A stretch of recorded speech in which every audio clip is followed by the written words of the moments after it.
દેવભૂમિ દ્વારકામાં હજુ પણ પ્રી-મોન્સૂનની કામગીરી પૂર્ણ ન થતાં ચોમાસામાં સ્થિતિ વિકટ બનવાની ભીતિ સેવાઈ રહી છે।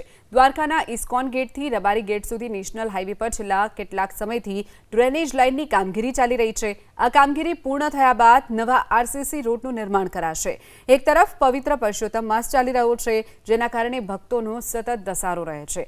ડ્રેનેજની કામગીરીના કારણે છાશવારે ટ્રાફિક જામની સમસ્યા સર્જાય છે। હવે ચોમાસું નજીક છે, પરંતુ કામગીરી પૂર્ણ કરવાની ડેડલાઇન જુલાઈ મહિનાની છે। ત્યારે સ્થાનિકો અને વેપારીઓ તાત્કાલિક કામગીરી પૂર્ણ થાય તેવી માંગ કરી રહ્યા છે। અન્યથા વૈકલ્પિક માર્ગની પણ વ્યવસ્થા કરવામાં આવે તેવી પણ માંગ ઉચ્ચારી છે।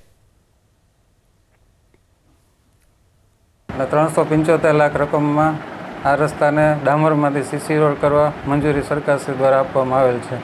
આ રસ્તાની જે લંબાઈ છે એ 550 કિલોમીટર છે, ખાલી એમાં 550 મીટર।